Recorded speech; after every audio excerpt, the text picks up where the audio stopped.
que ce qui est arrivé, il faut le transformer en bien. Il faut l'utiliser pour nous édifier. Il faut l'utiliser pour dire aux gens, vous n'avez pas Jésus, mais la mort est une mort double. Vous mourrez par rapport à la vie actuelle, mais vous mourrez parce que vous n'allez pas chez Jésus. Profitez-en pour donner votre vie à Jésus.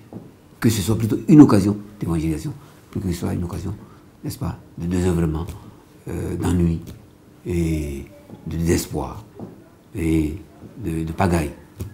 Que ce soit plutôt utilisé pour s'édifier en famille, pour continuer d'écouter la parole de Dieu, parce que ne soit pas sur les réseaux sociaux, Facebook, YouTube, nous sommes connectés et les messages seront là.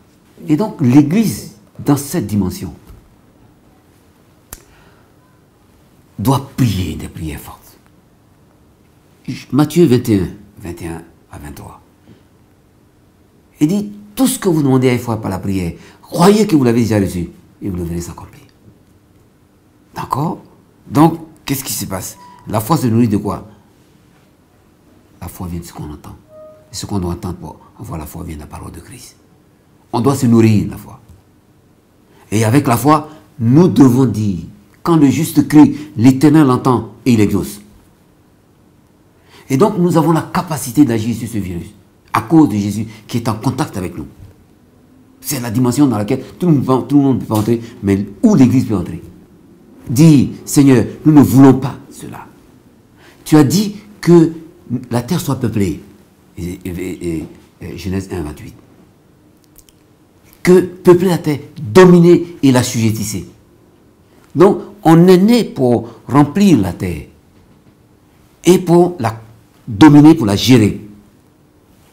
Donc, il n'y a plus de raison, c'est un message contradictoire qui dit, la terre, on va fabriquer un virus et les gens, et on aura l'occasion de vendre des masques, des produits, des gels, tout ça, des vaccins. Ça, c'est un message contradictoire. Et Dieu vivant, tout-puissant, qui gère le monde de la terre. La Bible dit que tout est à nu et à découvert aux yeux de celui à qui nous devons rendre compte. Donc Dieu est là. Il n'est pas absent. On ne lui rend pas compte. Mais on dit, Seigneur, on ne veut pas. Il dit, si mon peuple, sur qui mon nom est invoqué, prie, s'humilie et cherche ma face, je vais exaucer les cieux, je lui pardonne son péché et je guérirai son pays. Donc Dieu veut agir, mais il attend. Qu'est-ce que nous on dit? Ce que nous on dit, lui d'accord. Qu'il te soit fait selon ta foi. Si vous avez la foi comme un grain de s'élever, vous direz à cette montagne, bouge, et elle va bouger. Donc, nous sommes là maintenant. Nous devons dire, et nous allons dire, et nous disons que ce mal ne peut pas entrer dans l'Église. Les gens nous diraient, ils sont trop zélés, donc on suit toutes les mesures. Mais nous avons en nous la capacité de dire, ça ne se passera pas comme ça. Et ça ne va pas se passer comme ça. Donc, si ça dépendait de nous, on a dit non, ouvrons les églises, bon, allons-y, il n'y a pas de problème. On se met là, on allume le feu, 1 heure, puis on dit, on s'en va. Ce n'est pas par nous ici, ça va passer. Et le virus, il est obligé de bouger. Parce qu'il n'est pas commandé par Dieu. Dieu n'est même pas d'accord avec lui. Et Dieu veut que l'église se lève pour dire non. Ça dépend de la foi de chacun. Ça dépend de ce que les gens croient. Ça dépend de ce que ils pensent que ça dépend du contact qu'ils ont avec Dieu. C'est pourquoi on parle des églises vivantes, réveillées, charismatiques, qui disent que la guérison va avoir lieu. Ce n'est pas eux qui la commandent, mais Dieu a dit de commander. Il dit, voici les miracles qui accompagnent ceux qui l'ont cru. Marc chapitre 16. En mon nom, ils chasseront les démons. Ils imposeront les mains aux malades qui sont guéris. Et la Bible dit, ils partaient et ils annonçaient la parole. Et le Seigneur confirmait sa parole par les miracles et par les prodiges. Dieu confirmait. Donc voilà la mission de l'Église. Donc on doit aller là. C'est notre responsabilité. Et de dire qu'au nom de Jésus, ça ne se passera pas comme ça. Et de dire non, non, non, non, non, non, non.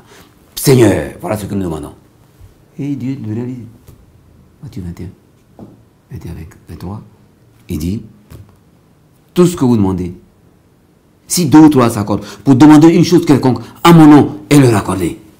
Voilà ce que nous avons comme mission et comme message et comme action sur le terrain. Donc, pendant que nous sommes là, nous sommes en train de prier. On est confinés. On dit bon, voilà ce qu'il faut faire. On observe strictement ce qui doit être fait. Mais nous disons qu'au nom de Jésus, ce truc-là quitte la terre. Parce que la terre a été créée pour être peuplée par les hommes qui doivent dominer, qui doivent gérer ce monde. C'est la mission que nous avons. Donc, nous sommes là. Et je dis à l'Église de ne pas trembler, parce que nous avons la responsabilité de dire et de montrer le chemin. L'Église ne doit pas trembler. Que Dieu vous bénisse.